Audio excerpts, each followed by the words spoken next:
The following is a Mid-Atlantic Sports special presentation. Welcome to the Carolina Sports Arena, and welcome to CWF Mid-Atlantic Wrestling. They debuted for CWF 5 years ago. And since that day, no individuals have defined the spirit and heart of the Mid-Atlantic as much as those two men have. We have all felt their heartache and reveled in their greatest triumphs. 5 years ago, an unknown masked competitor walked into CWF for the first time ever. His opponent on that night, an up-and-comer that had just won his first ever title, the Cruiserweight Championship.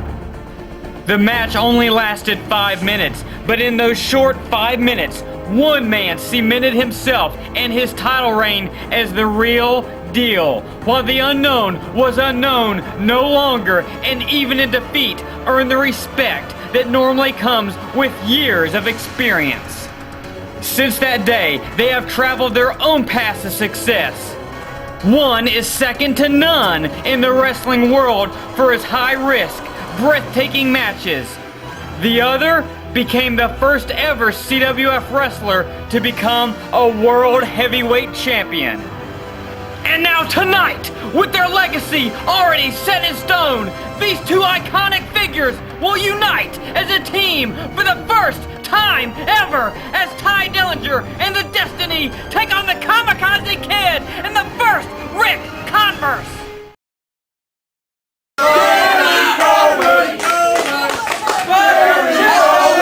Same thing every week. It's the same thing every time I come out here, Gary Coleman. You think your retard will have something else to say, bro? But I forgot. Y'all don't know what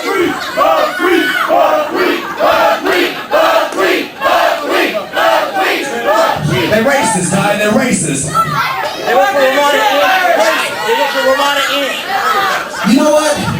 I know all you people are looking forward to this little show next week in Greensboro, but you know what, y'all want you to do something with this, because that match for Ric Converse, it ain't gonna take place. You see, it's simple. I am sick and tired of coming here to Burlington. You can check. I want Converse. I want you to sit there and check Converse, because I want them. You see, you look at Simple Steve Greene. You look at this icon Joey Silvia. They're better than Ric Converse will ever be. Then you got some mass freak out here. Let me tell you something about Kazi and Cat. Chen Kazi all you want. I really don't care. Because for everything Kazi can do, Joey can do it 10 times better. Hey, and Steve. Look at it. Hey, check this out. And Steve, when he first started, I think his name was Slick Rick. Yeah, that's the Slick Rick we know. That's the Slick Rick. Then, I don't listen to this hip hop and this rap. I don't really know. I don't even know that rap. I don't know all that. But I heard Rick Converse going to sell Slick Daddy. But I heard this other guy named P. Diddy. Hey, what about Band-Aid? Oh my God, Nelly, come on, Ric Converse. That wasn't yours. That was the rapper Nelly. Yeah. Matter of fact, Nelly on the cell phone. He said he wanted his Band-Aid back, man. Oh, and the first. What is the first? You tell me what the first means. You know what it means? Championship run and began one of his own. That's right, and right now McAllister face down. Munkey turns him over, only able to get a 2 count. The hand was coming down for the 3 count. Now Munkey lifts McAllister face first back into the corner. Brass Monkey recently sneak attacked by Michael McAllister's partner in the Dark Watch, Solomon Spades. McAllister showing some new viciousness. McAllister working away on the back of Munkey. Gonna grab him by the spiked hair, and now he's got him by the chin, pulling back as hard as he can. Gonna drop in a fist across the chest. Referee Charles Richardson asking Munkey if he wants to quit. I tell you, Michael McAllister has shown steady improvement, even if he's not really doing anything technical right now. His just intensity is so much higher than it was a year ago. Now he drops the knee right into the middle of the spine, pulls back up on the chin block. Now it looks like he's going to roll him over and go for a pin. Michael McAllister getting frustrated, but you shouldn't get frustrated against Brass Monkey this early on. I mean, we've seen him go toe-to-toe with many super heavyweights over the years for a good 20 minutes. I mean, you're not going to put Brass Monkey away in 2 or 3 minutes. No, not unless he falls on his ring entrance or something. I've never seen it happen. But McAllister right now has got the advantageous position. He's going to drop an elbow on Monkey. Monkey's still flat on his back in the center of the ring. Series of covers by McAllister, who certainly looks to be out to prove a point here today at the Carolina Sports Arena. Right now, he picks Monkey.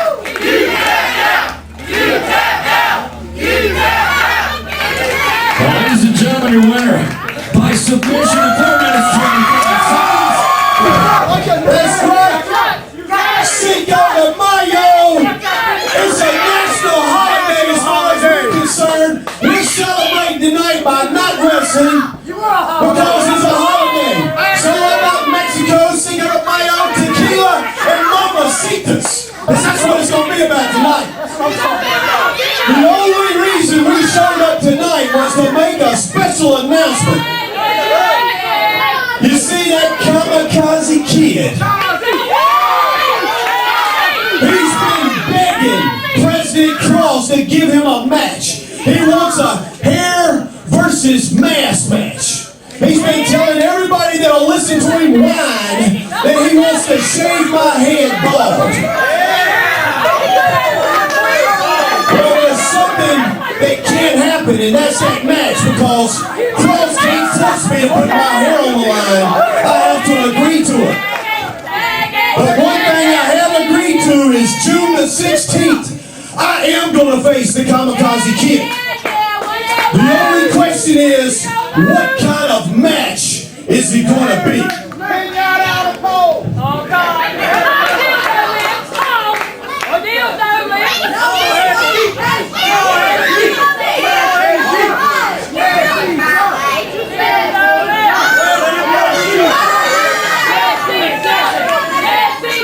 Look, I'm going to tell you something about the Kamakazi Kid. I beat the drizzling dog crap out of him last night in Asheboro. I beat him down. Hold on, what are you talking about? I do remember getting a ring celebrated. He come right behind me, hit me like. He's falling. Yeah. See, ain't none of y'all can beat me. Not the Kamakazi Kid. None of you dumb rednecks around here.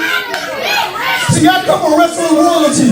Back when my grandfathers win championships and Kamakazi's daddy was in the prison taking it like all you do every weekend.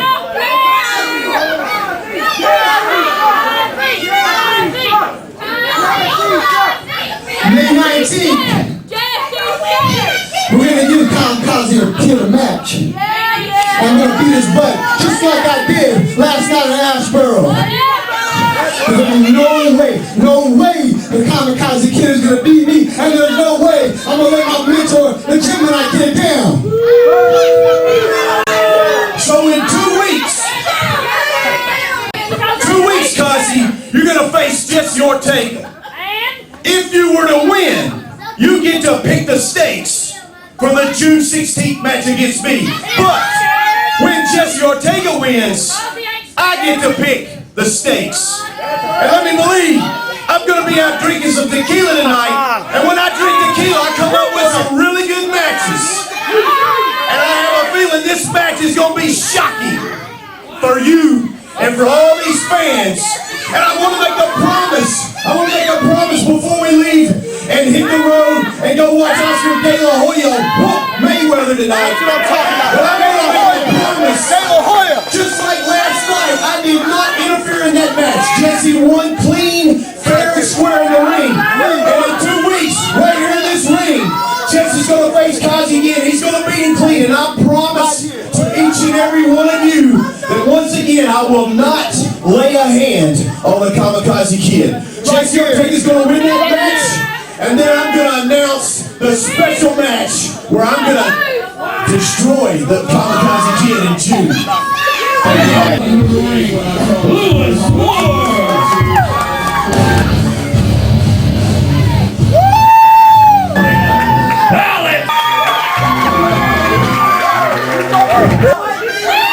Trent Wylde possibly making a mistake, asking for Alex Adonis in to test his strength in this three-way action that also includes Lewis Moore.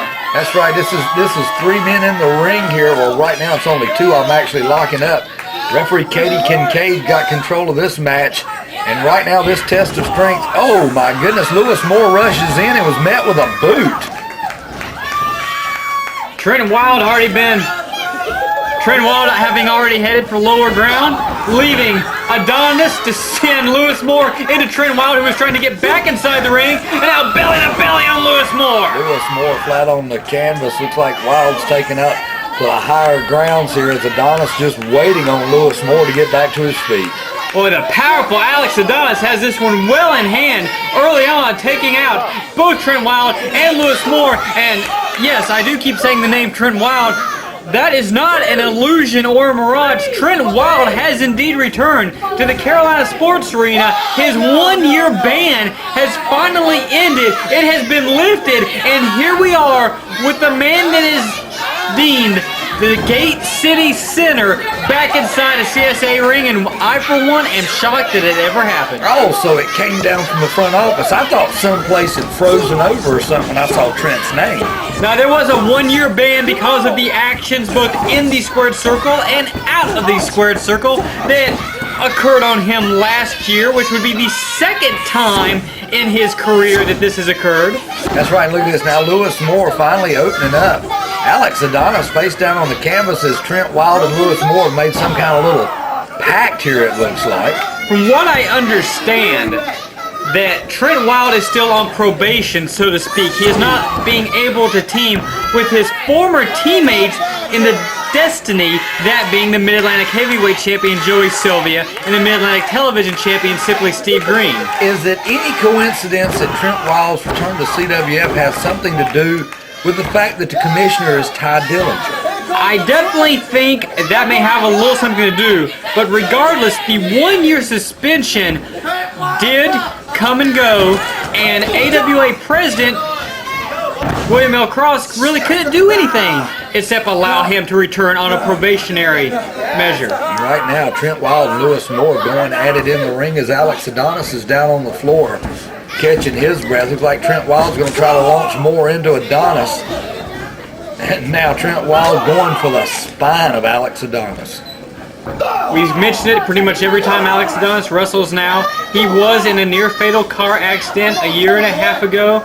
Just in the past several months has returned to squared circle competition, but everyone he wrestles has a bullseye on that lower back, knowing the damage that was previously incurred there. And I tell you what, though, you got to admit, most men would not be able to come back and do what they do like Adonis has done, but a lot of it has to do with the fact that he was a very well-constrained, well-conditioned, thick-muscled athlete before the accident. You're exactly right. As we've seen in the past with some other athletes, their body size actually saved them, and that was the case with Alex Adonis. If he had been a smaller man, he may still be walking on crutches or even a wheelchair to this very day.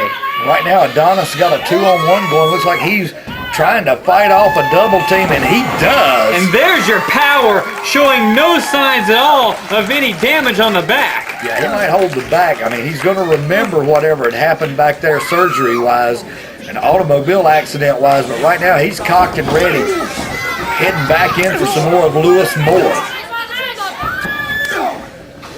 Big punch right upside Trent Wylde's skull, levels him.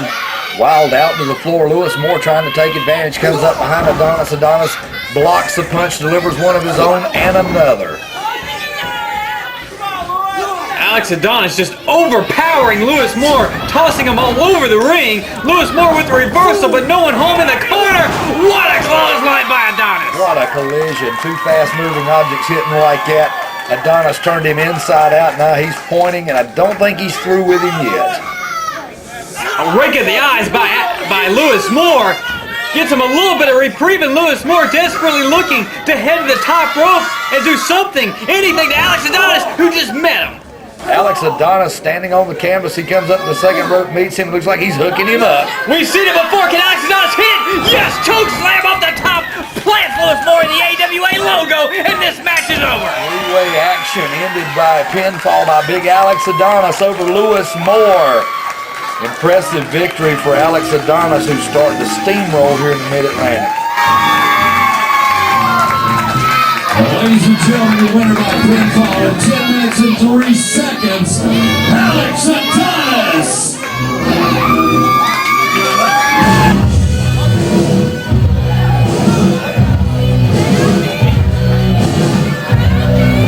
Alright, so there's a couple of things I need to address real quick before we get on with the proceedings. Number one, there might be a percentage of you who are at an event called CWF Max. And at that event, the mad trucker Gary Stevens decided to interject himself into our business. Mitch, give this schmuck some tickets to the gun show. Gary Stevens, I got a message for you. If you want to get in Fatback Enterprises business, Donnie Dollars will fight you any day. Number two, no, Donnie Dollars. Not me, no. It's okay. It's okay. Number two, there was an incident at AC Fitness a few weeks ago that I was asked not to talk about. But as our regular viewers can attest, I don't really listen to authority very well. So this second message is for you, Ty Dillinger. Now, once again, as our regular viewers can attest, the one thing that can be said about me is at least I have put in my time, and at least I have earned the right to come out here and express my opinion. Unlike Ty Dillinger, who got where he is because he's a kiss ass.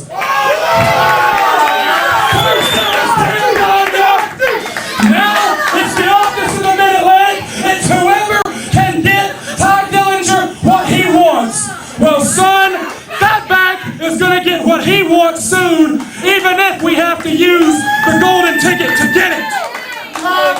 You know what he's talking about. But not least, tonight, finally, we've got somebody that can hang with us.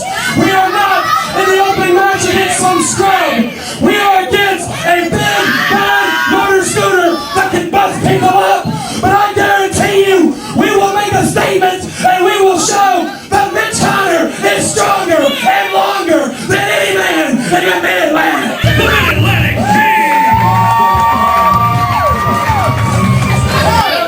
A very pivotal match here at CWF Mid-Atlantic. On one side, we have a very handsome man, Mitch Connor, being managed by Fatback himself, the leader of Fatback Enterprises, Mr. Brad Stutts. Yeah, and he's across the corner as you see him grappling with him right now wearing the black singlet.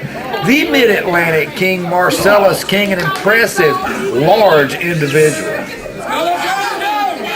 Both men really, I don't want to say they're in a state of limbo right now, but they're certainly looking to go to the next level. Mitch Connor, the last time we saw him, he was flat on his back, courtesy of the mad trucker Gary Stevens at the last CWF Max event. Yeah, CWF Max and Mid-Atlantic Extreme. You know, we're starting to realize there's a lot of waves being made by us doing this, and hey, we don't mind making waves every now and then. We'll do it again. Certainly not. But right now, Mitch Connor back to traditional wrestling action, clean shaven and all, against Marcellus the Mid-Atlantic King. And from day one, it was about a year and a half back when Marcellus King first entered CWF Mid-Atlantic.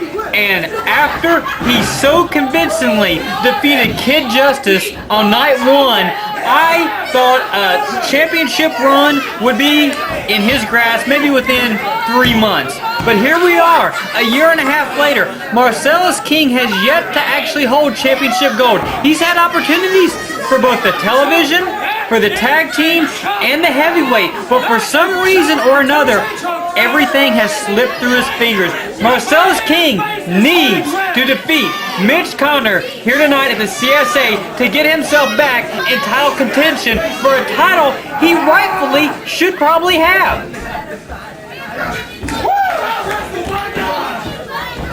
Marcellus King has done indeed just that. He has bowed to his sensei.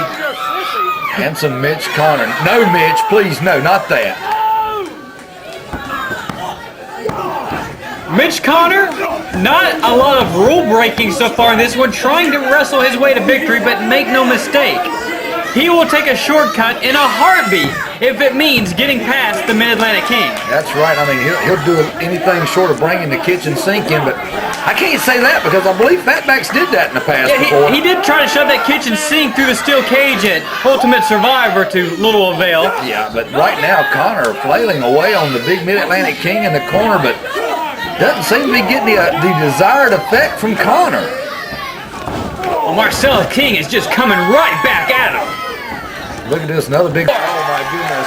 Stutts is down on the floor and Connor takes advantage, comes running in with a double axe handle and only a 2 count. Marcellus King just kicked out of MC Hammer. Oh my goodness, what's up with that? Now Connor looking on with a little bit of shock, and he means business now. He's exposing the knee. He just pulled those knee pads down. Now this is how he eliminated Tank Lawson in the Rumble last year, driving the unprotected knees into the skull, and that's what he's doing right now to the Mid-Atlantic King. Marcellus King flat on his back. He may be out of Connor over for the cover. 1, 2. Only a 2 count. King able to power out just barely there. Well, Mitch Connor has just hit the MC Hammer. He's driven the knees into the skull. He's only got one more maneuver left in the tank. If I know the playbook of Mitch Connor and Marcellus King, he's down and out, struggling to get into his feet as it is. Well, why would you let him get to his feet? It's what I don't understand. Impaler DDT compresses the neck and spine. Red Jones with the count, and Mitch Connor has escaped with what some may consider to be an upset. Now Marcellus King goes down to pinfall. Don't see that every night here in Mid-Atlantic. Ladies and gentlemen, the winner by pinfall at 12 minutes 15 seconds. A very handsome man, Mitch Connor.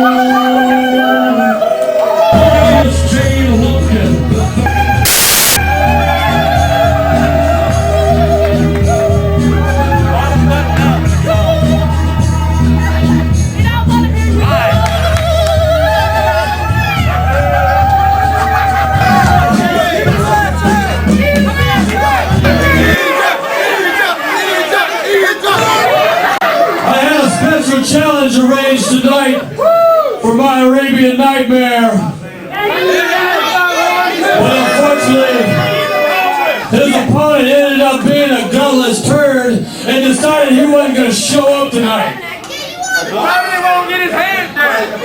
I'm already in a bad mood because I missed an event last night because as you can see right here, I was flying in from Abu Dhabi. I got it at 2 o'clock this morning.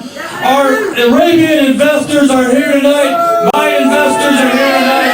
And they came to see the Middle Eastern champion in action.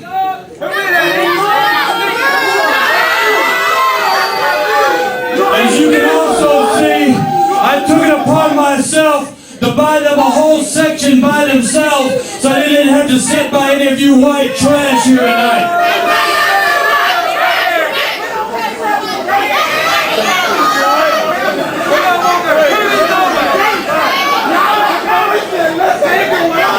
That's right. You tell them.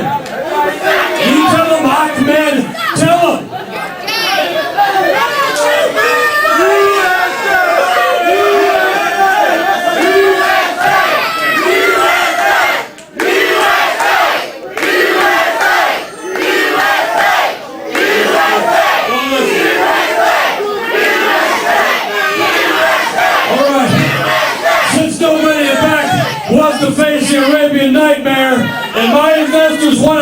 time live and in action, I guess I'm going to have to go to the old pocketbook once again. I will offer any of you idiots in this crowd $1,000 to step in the ring with Mustafa El-Ma and last 3 minutes.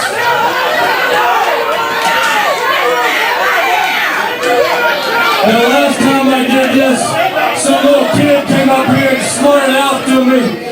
Luckily he's not here tonight, but whichever one of you gets in the ring is going to pay for his mistake. Who wants some money? Nobody wants $1,000. Nobody here can use $1,000. Well, I'm sure you could. How about $2,000? $2,000. Hey, you don't even have to win the match, because I know you can't. All you gotta do is last 3 minutes. $3,000. $3,000. Raise your hand. He's not raising his hand. He's scared. How about you, fat boy? How about you, fat boy? You don't need any money? You sure look like you need some money. Hey, wait a minute. Hold on. Hey. Calm down a second. I think this is the first time in recorded history that Where's Waldo actually showed himself before anybody could find him.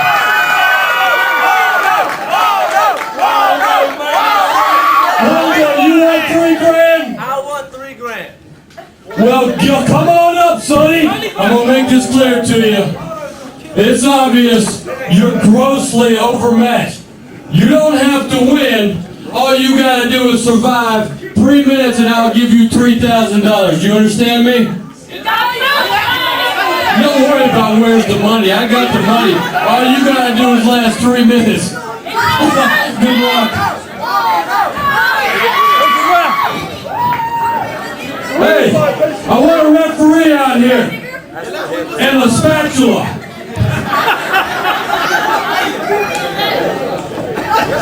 If I got this correct, this is a 3-minute challenge with $3,000 on the line.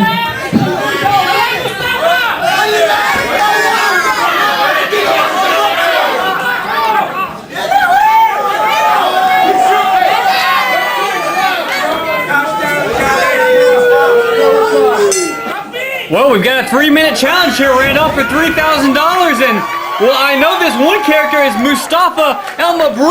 I don't know what this fan's name is. I don't know, but the fans seem to be behind him. I mean, he's answered a challenge for $3,000 to go 3 minutes against the monster, and well, that's the best thing he could have done is trying to stay away from him. Well, I don't know what to call the fan, but the fans are chanting Waldo. Well, here's Waldo, and Waldo's smart. He goes down to the floor. I mean, the referee can count, but the time continues running. This is brilliant on his part. She, Cornelius J. Lumpkin, may be about to lose $3,000 without ever physical contact being made. Right now, the only contact being made between the referee and El-Ma as the fan climbs back into the ring, sitting up over here in the corner. Well, we've seen McBride break Mark Van Hook. We've seen him break G-Star, but that was from behind. If he can't get his hands on someone, he's not going to be able to break him in two. Well, we've got 1 minute elapsed, Randolph. 2 more minutes, and Sheik Lumpkin is at $3,000. How great would that be? Oh, wait a minute. The Sheik becomes involved and trips the fan up outside of that flagpole. Come on now, this is like sitting in the wind here. He just smacked him square in the chops, Randolph. This fan needs to get out of this ring. This is not going to last 3 minutes, even though that first minute was most impressive by this young man. But you got to think, El-Ma is not going to let the boss lose money on something like this. Well, normally I'd say hit and run, hit and run. Forget the hit, just run! Backbreaker on Waldo! Waldo is down clutching at the spine. And I tell you what, El-Ma he's got to be dangerous now. He doesn't mind fighting for money, even if it's not his own money. He's going to take a little intimidation and a lot of pain and add it up to some sort of ending here that's not going to be happy for Waldo. Well, we've only got 1 minute remaining, Randolph, and he's out $3,000. Oh no, if he gets this cable clutch on, you can ring the bell though. It won't take 6 60 seconds. Yeah, what's he going to take to stop him? It's certainly not going to be this poor unruly guy. I mean, he had all kind of guts climbing in the ring, but you don't do this at home. This is what I keep telling you people. The fan was not aware of the tap out, but he was certainly screaming, yes, yes, yes, to the camel clutch administered by El-Ma. And El-Ma is not finished. He's going to lock him up in it again as the Sheik's over here having a few words with referee Charles Richardson. Is anyone going to be able to stop the terror that is Mustafa El-Ma as the Sheik's army gets stronger and stronger by the week?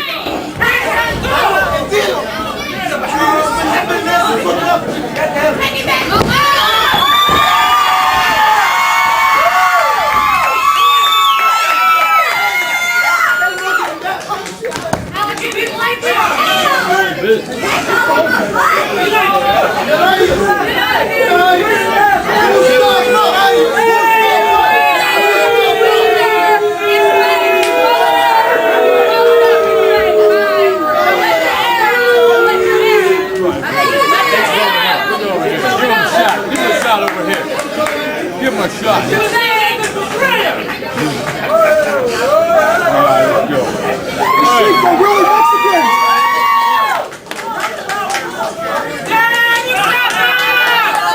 Take him outside with the rest of the trash.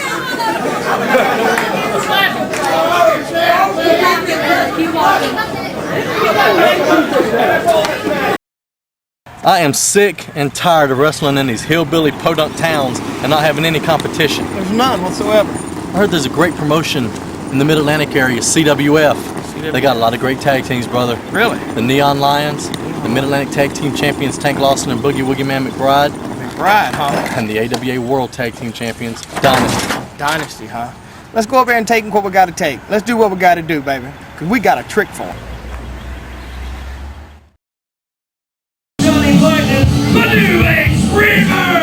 What's up, baby? Yeah!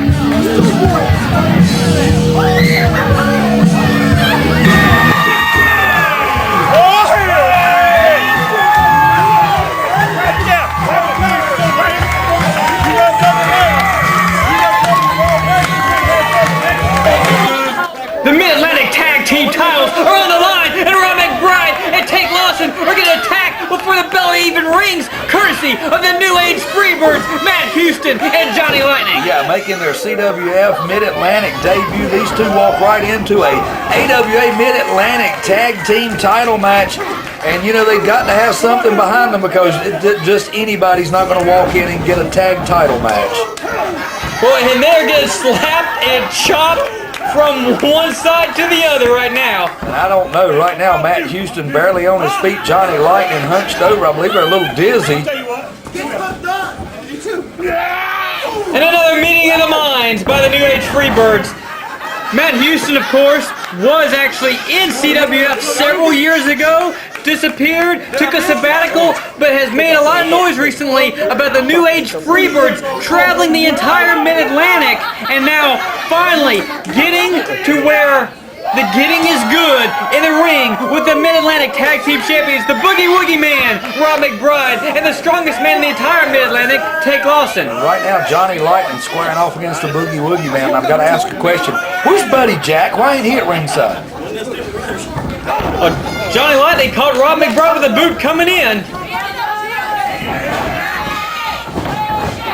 And we got a little boogie kiss on Johnny Lightning. Johnny Lightning not happy with that situation. Now we got one for Matt Houston as well. I guess that's their official welcome back to CWF Mid-Atlantic. Now I do find it interesting that Matt Houston and Johnny Lightning are in line for a tag team title shot on their very first night in the promotion that had to have something to do with Ty Dillinger. Kind of like how we alluded to earlier on. Mitch Connor and Donnie Dollars, according to Brad Stutts, should be receiving this title match. Not a tag team that's making their first ever appearance in the company. Are you suggesting our commissioner may be taking bribes? Ty Dillinger? Oh, okay. Yeah, certainly I can see it. Was that a rhetorical question? Obviously it was. Now I look back at what I stated. Rob McBride boogies down with the elbow on Matt Houston, only able to get a 2 count, courtesy of Kenny Kincaid. And Matt Houston struggling back to his feet. Boogie beats him to it, goes over to the corner, makes the tag to Tank Lawson. He's going to come in and drop a boot right to the bread basket of Matt Houston. Don't back up to him, you dummy. Irish whip and the big take clothesline. A cover with his foot? Well, technically, as long as any part of your body is over the opposition's, it is a legal cover. Even if it's just a strand of hair, it's a rarely used rule, but Tank Lawson, of all people, just brought it out. Tank doesn't have hair. Come on, baby, get up. Any part of the body.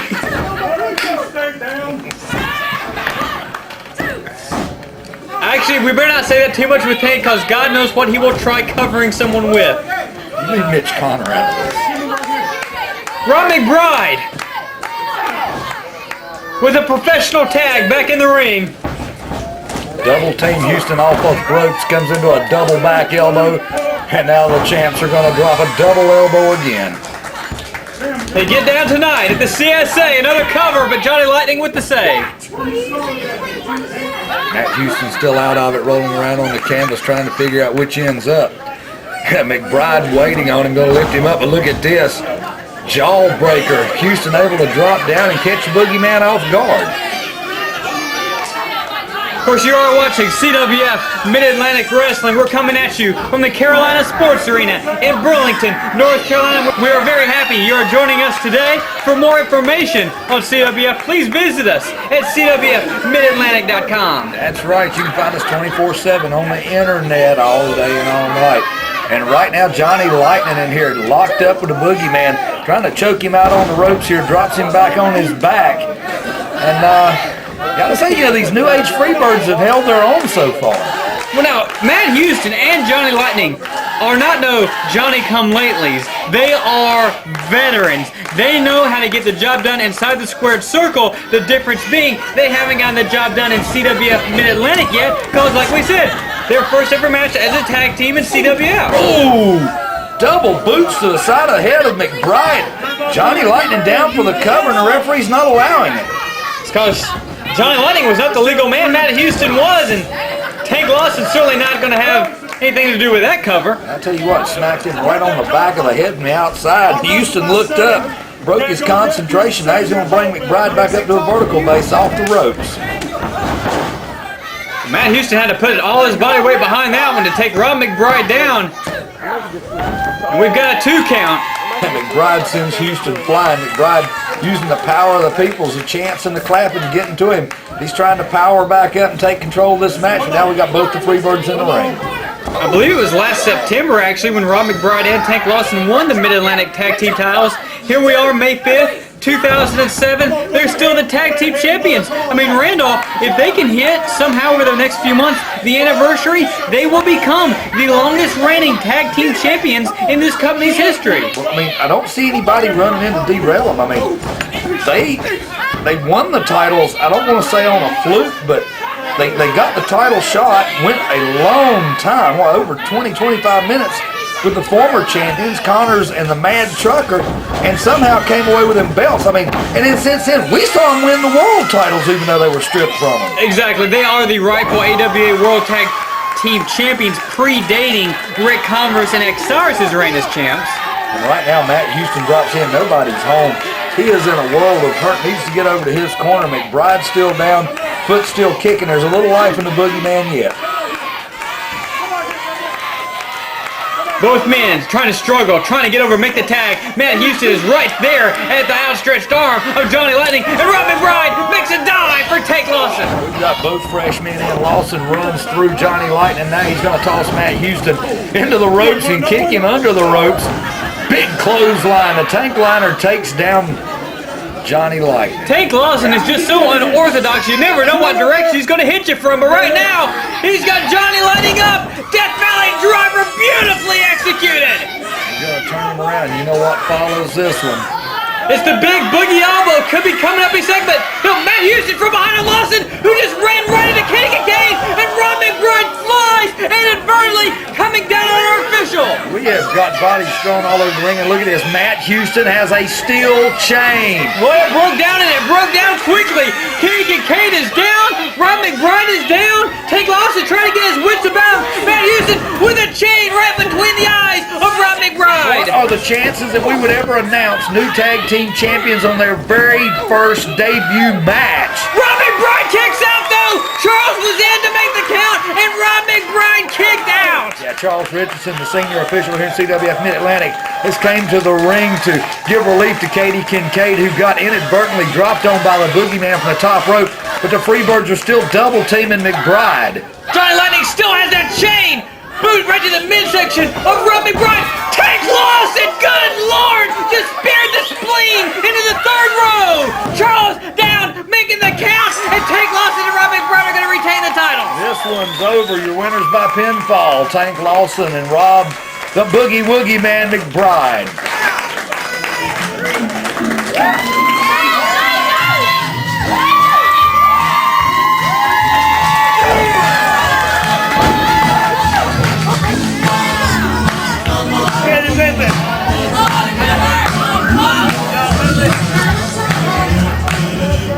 Well, ladies and gentlemen, the winner by pinfall, 10 minutes, 36 seconds, and still your AWA Mid-Atlantic Tag Team Champions, Rob the Boogie Woogie Man McBride and Tank Lawson.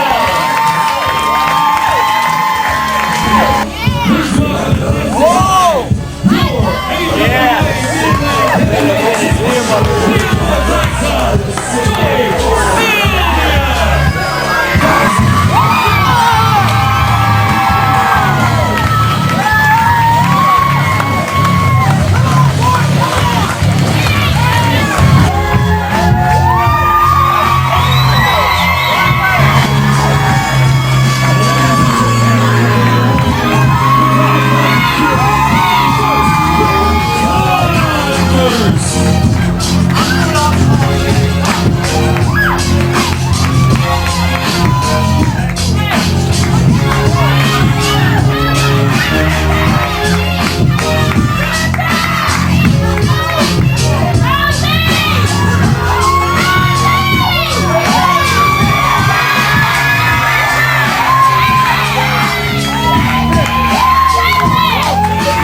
Clash between two of the most iconic figures in CWF history and the most hated faction in CWF history is officially underway.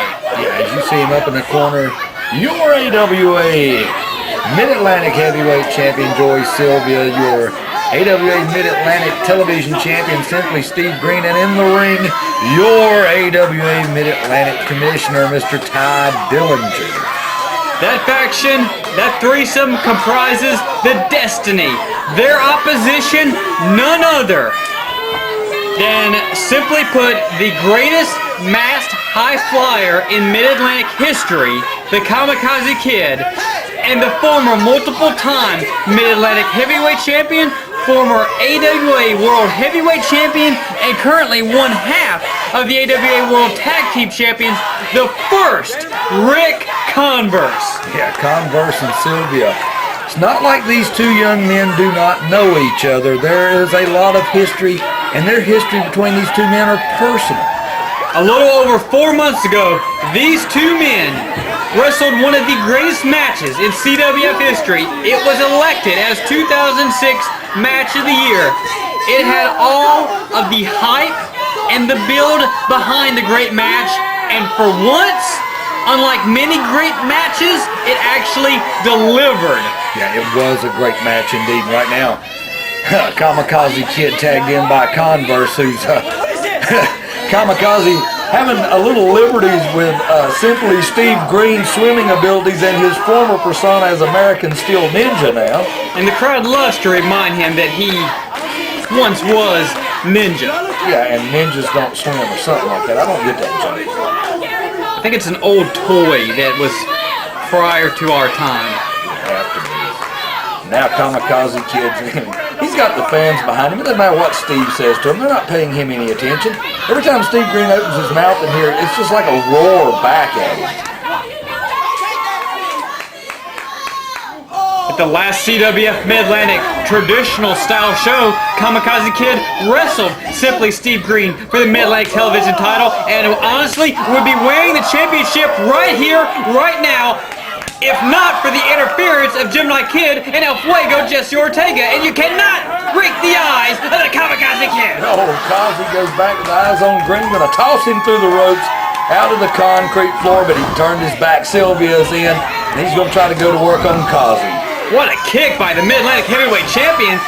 And just as I referenced Steve Greene and Kazi's title match, Kazi and Silvia had a classic one at last year's Massacre event as well. That's right. Now Kazi with a headbutt, something we just started seeing out of him lately.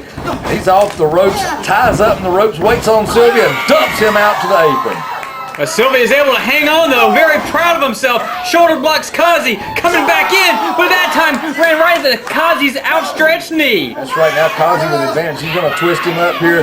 And if he drops him here, this is going to act like a spring. Oh, a version of X-Cyrus' own DUI. X-Cyrus, Ric Converse's normal tag team partner, as part of the World Tag Team Championship combination that they formed. But right now, Simply Steve Greene on the receiving end of a spinal tap. Yeah, Simply Steve Greene's got to simply get out of the ring right now because that back is throbbing the way he's writhing in pain. Kazi's got control, got him by the ears, picks him up, drags him back into his corner. And a tag to the first Ric Converse. Let's keep in mind though, this is a handicap match.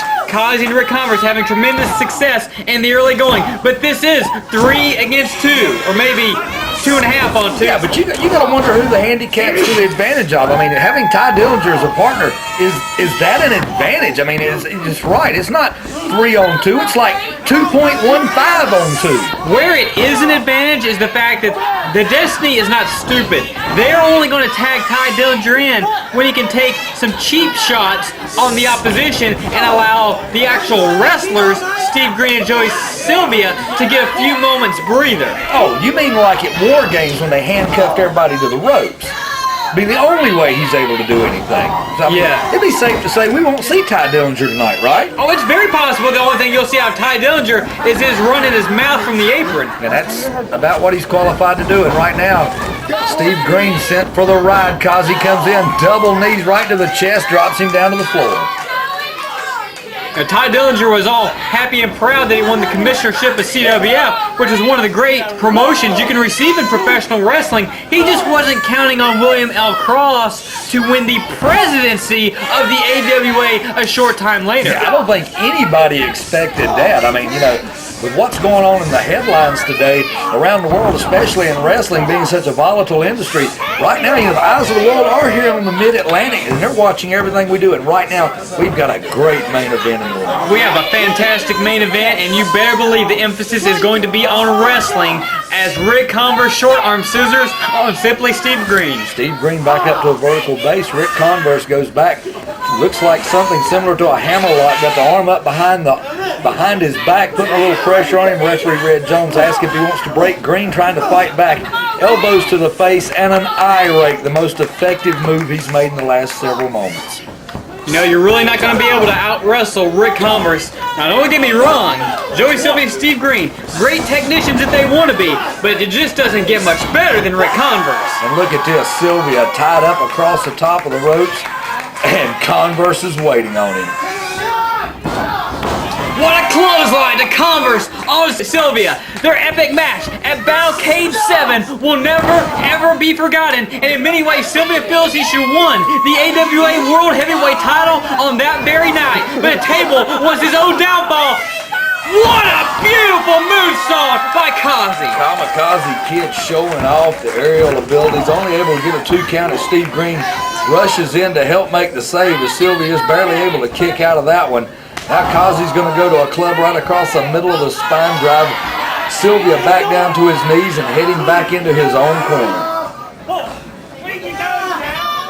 Well, when you see athletes like this, you know you're going to get your money's worth here at the CSA. Now Converse, foot right to the face and the nose of Silvia. Took the boot right in the mouth of Silvia, and you know he's wanted to do that so many times over the past few months, and right now he's going to wind him up and set him down with a big roundhouse right. Snapmare on Silvia. Converse runs the ropes. Inverted snapmare to the other side. And right now goes for the cover. Referee's down, only a 2 count. Steve Greene able to come in and make the save. Converse turning his back to his opponent's corner is going to drag the infamous Icon back into the corner, tagging Kamakazi Kid, who's up on the top rope. Boy, Kazi and Ric Converse have really controlled the entire tempo of this contest so far, and every fan that bought a ticket to CSA is eating this up with a spoon. Hey, when you think about it now, let's put 2 and 2 together. You know, the whole 5 stages of separation. You're talking about the AWA World Tag Team Champions, Ric Converse and X-Cyrus. And then tonight we've got Kamakazi Kid and Ric Converse. Oh, there's that double team again.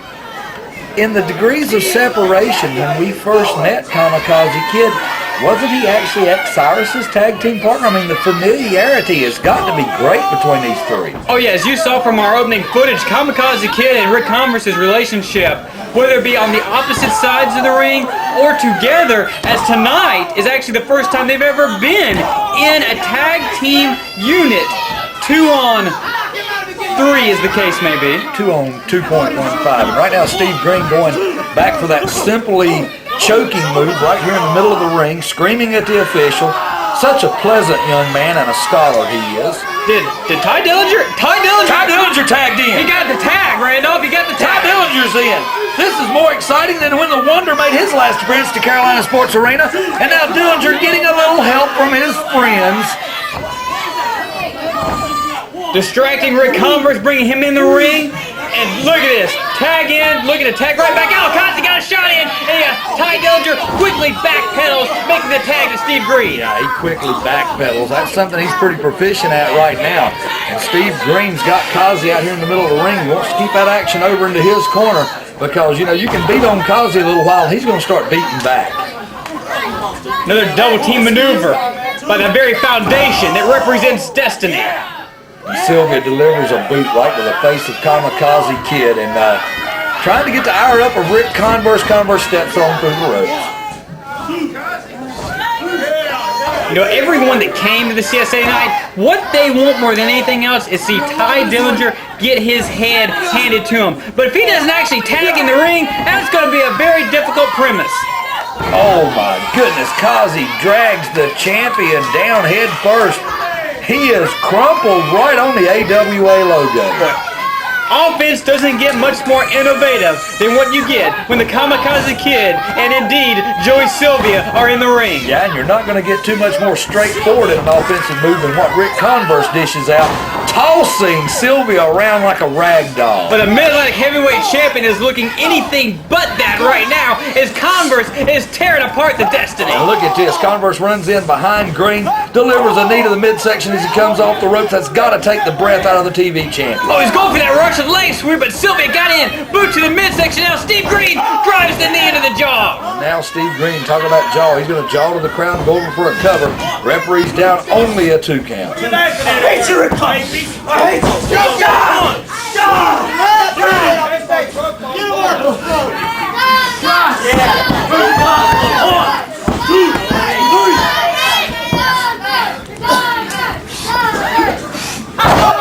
taking a beating here now. As Greene's starting to drop in the legs and the elbows. He's got Converse reeling out here on the AWA logo. He's going to turn him over, snap Marion down, and position him in his own corner. And here comes Silvia over the top. Vaults himself over with the help of Steve Greene. Now Silvia making the cover. Kamakazi a little fed up with this. Comes in, delivers a few boots. Steve Greene making the count. You gotta wonder if all these individuals have actually had time to completely heal from CWF Max a few weeks ago. We saw Kamakazi Kid emerge victorious against Dangerous E. Corey Edsel in an unforgettable no-holds-barred falls count anywhere match. Ric Converse took on Mitch Connor, Jesse Ortega in a Texas Tornado match.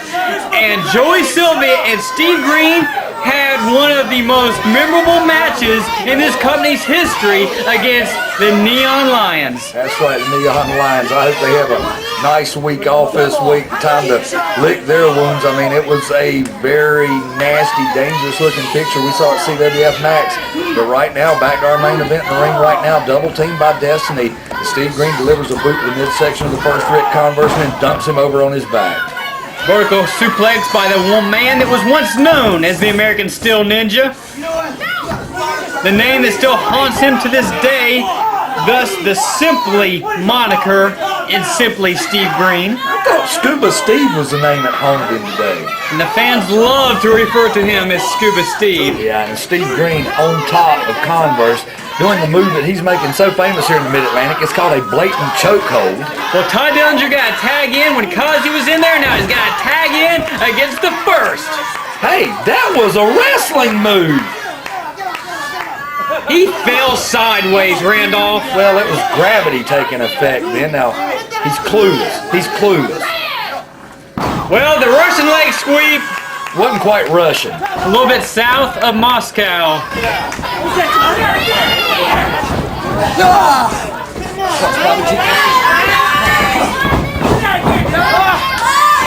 Catches Converse coming off the ropes. Holy cow, what an impact. Converse sent backwards, probably a good foot. Now he's trying to reverse it. Russian leg sweep with his own, drop Silvia on the back of his head. And that, ladies and gentlemen, is how a Russian leg sweep is executed.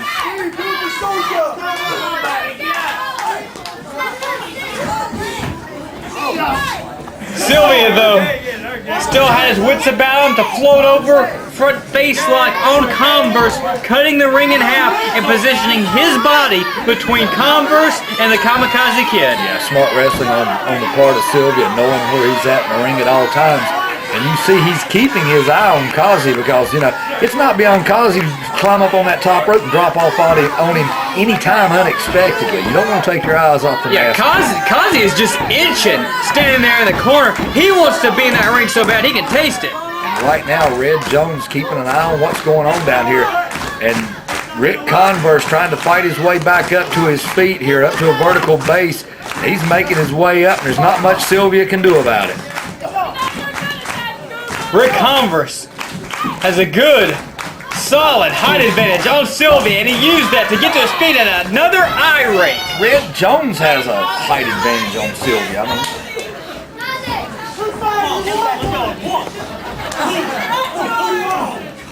Steve Greene hammering away on the back of Converse, full steam ahead. Sitting down on the back of the neck of the first. On spit right at Kazi. And Kazi isn't going to take that. Kazi has to be held back by referee Red Jones, who's counting. Even though his partner's being double teamed over here. I mean, come on, Red, get with the program. He's running Silvia back into his corner, but Steve Greene's still got hold of the first on the canvas. Steve Greene, I'm going for the sharpshooter. He's really been utilizing this as late. Silvia now in with a cross face on Converse while he's trapping the sharpshooter, and Kazi just kicking the tar out of everyone in sight. Right, and Converse rolling around in pain on the canvas. Referee Red Jones thought this one might have been breaking down, but we got back to one-on-one as Simply Steve Greene, and the first Ric Converse still the legal man in this 2-on-3, 2-on-2.15 handicap tag match.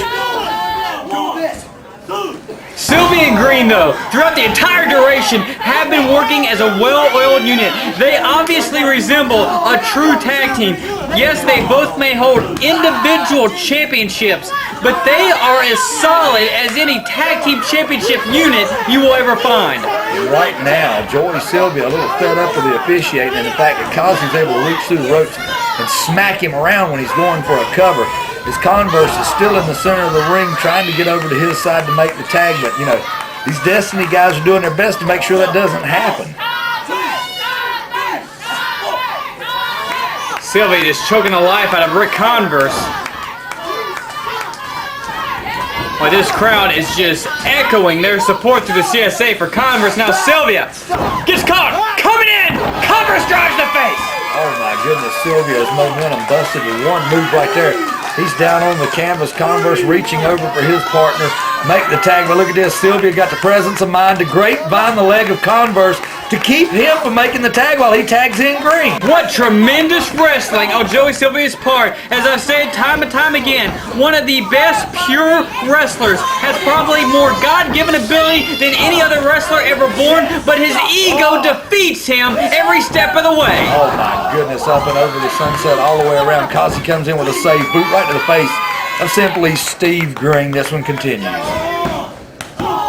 Steve Greene has certainly done a lot of damage to Ric Converse. In fact, simply Steve Greene was one of the few individuals in 2006 to actually be able to pin Ric Converse's shoulders to a canvas. Right now we've got another tag. The infamous Icon, your Mid-Atlantic Heavyweight Champion, now the legal man, against one half the AWA World Tag Team Champions. He's got Ric Converse up on the top rope. He's going in with a fist and a few words for the fans, and he comes running back into a big boot by Converse. Beautiful clothesline coming off the ropes on Silvia. My goodness, Converse nailed him with that, and he's much closer to his side of the ring to make the tag. I'm not sure Converse knows exactly where he's at right now. He's struggling to get his bearings, as you see the same for the infamous Icon.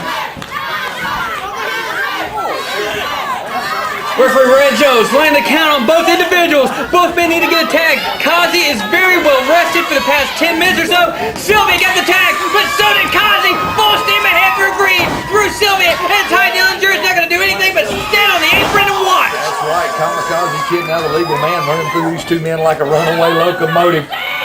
Oh, wow! Well, I think we know where he learned that one from. Yeah, Kazi's showing the support of his old partner in the form of X. That's right, now he's going to turn over. Oh my goodness, didn't see Silvia coming back in. Silvia catches him with a boot. The Destiny set him up for a double team drop. Double gourd buster by Silvia and Greene.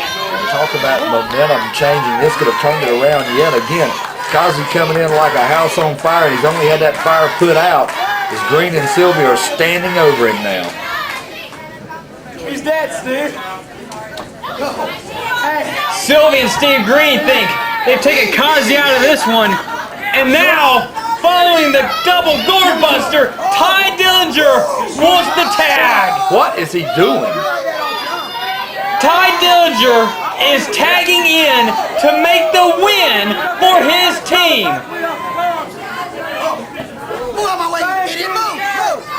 Ty Dillinger directing traffic in here. He sees where Kazi is laying and trying to make sure he's in a good spot to come tumbling down, but no! Kazi is going to meet him up there! Too long, too late for Ty Dillinger. Kazi slams the CWF commissioner off the top rope! Did you get the email telling us to stop making the little jokes about the commissioner?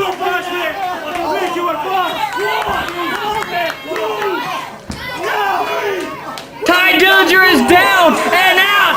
Silvia and Greene hysterically standing on the ring apron. Look at Converse sneaking around. Chair to the blind side of Steve Greene. The referee never saw it. He's going high and one for Silvia as well. Oh, what a use of a steel chair. The fans really appreciative of that. Ty Dillinger, he has no clue where his guys are. He just knew they were going to be there to save him. But they're busy lounging on the concrete, taking a little nap outside the ring right now. They're kind of busy, Ty. Ric Converse has just taken out the 2 wrestling members of the Destiny, and Ty Dillinger is going to be in a world of hurt. Ty Dillinger just took one right to the face, and look at this. Wait, Converse has a bag. You remember War Games? Yeah! Randolph, do you remember War Games? Where have we seen the handcuffs before, but it wasn't Ric Converse wearing them? On February the 24th, the Kamakazi Kid and Ric Converse were handcuffed to a steel cage in a match that cost William L. Cross his job as CWF Commissioner and put that title under the name Ty Dillinger. And right now you see Ric Converse handcuffing the infamous icon Joy Silvia to the corner turnbuckle. Kamakazi Kid handcuffing simply Steve Greene to the bottom rope. And now what have we got? We have got the little commissioner himself floundering around in the ring without a prayer. The look on Ty Dillinger's face told the story. He is fully aware of his surroundings and he knows what is going on. His teammates are incurring the same fate that the Dynasty and Kazi suffered at War Games. And right now this handicap match is now 2 against .015 as Ty Dillinger begs off from Kamakazi Kid, who's yet to even clock him. Look at this. This is manhood at its finest on display by Ty Dillinger. And keep in mind, Ty Dillinger is the legal man. He made the tag. Steve Greene and Joey Silvia can't do nothing but watch. Uh-oh. They're watching as Ric Converse gets tagged in and Kazi's going to hold back, rub the head of the little commissioner who's helpless in the ring. You know, Converse has been waiting for this. We could be about to get a year's worth of payback in the next several minutes. Randolph, from pillar to post, goes Ty Dillinger, getting clubbed by Converse and Kazi. You know, this is old school, but this is like a Ty Dillinger pinball machine, and he's losing. The hungry hippo is eating the punches administered by Kazi and Converse. And look at this, they roll the commissioner down onto the concrete.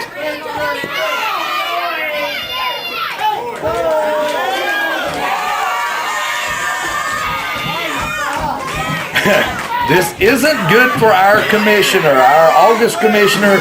Meet the steel chair. Well, if Converse and Kazi have their way, we may have an interim commissioner in the next show, because Ty Dillinger is in some serious trouble. And I tell you what, Ty Dillinger's not even fighting back. He's even quit begging off at this point. I think he's already out on his feet. His head's rolling around like he's unconscious.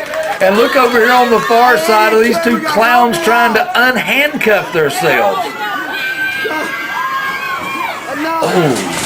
Ty Dillinger goes for a ride through several rows at ringside. And look at this, Converse up on the chair, having a little bit of fun at the expense of Ty Dillinger, who has cost him so much over the past few months. And Ty Dillinger has alienated pretty much everyone in the locker room. The only people that stand by him at this point are the 2 that are handcuffed. He even ticked off Brad Stutts. He's not getting rescued by any of the other so-called rule breakers. It's up to Converse and Kazi to have their way with him right now. Yeah, and look at this. The special VIP section totally demolished by the littlest bowling ball. And that looked like a 7-10 split by Kamakazi Kid on that one.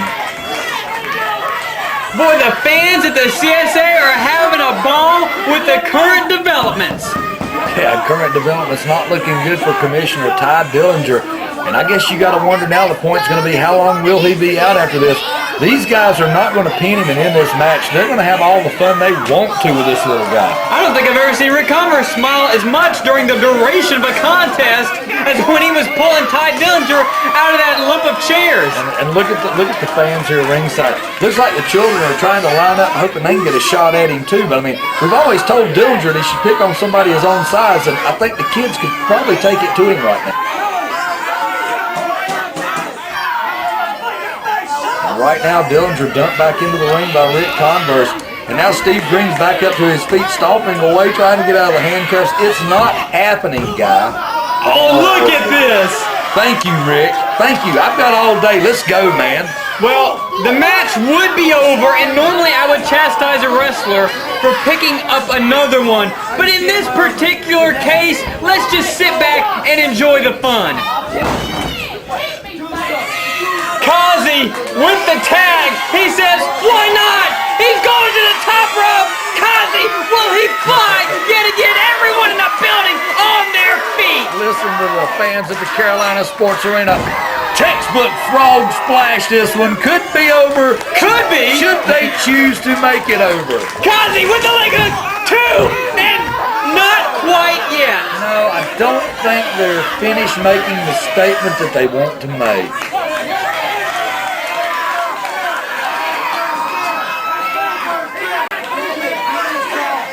We will never forget War Games.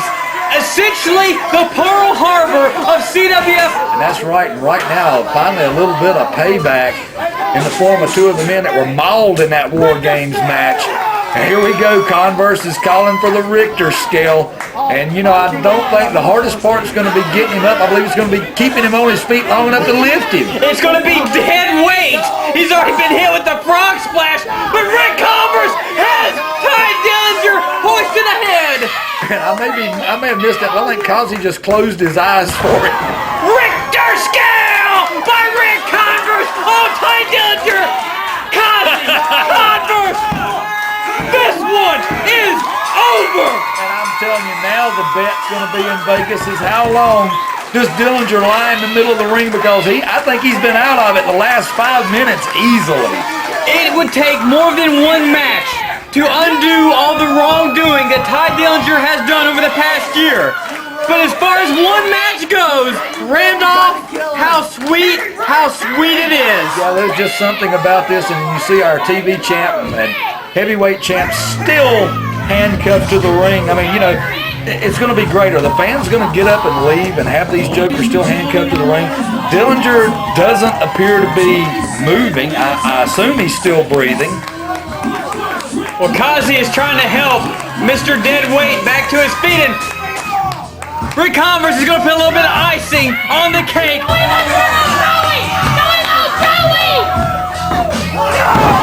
Richter scale number 2. That's right. Look at this. Face first down on the canvas, unmoving. And just like I predicted, we're starting to see the fans get up, head towards the exit, and these jokers are still handcuffed to the ring. And, you know, I believe it's possible that, you know, a lot of the fans will go ahead and hang out until 11 o'clock, 12 o'clock, 1 in the morning if they just keep beating on the commissioner.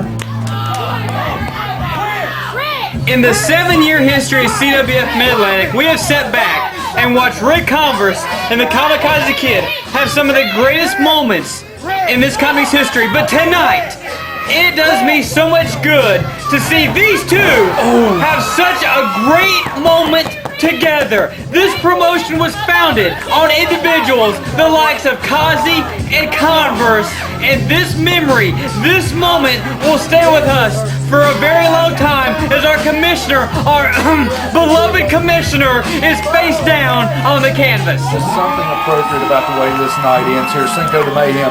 And there you have it, straight from the Mid-Atlantic, one half the AWA World Tag Team titles, and the craziest masked man ever from the Mid-Atlantic, Kamakazi Kid. I'm Grant Sawyer, along with Randy Randolph Hedrick. Thank you so much for joining us at Cinco de Mayhem. We will see you next time from the CSA. And this is CWF Mid-Atlantic. This is where the world comes to see professional wrestling.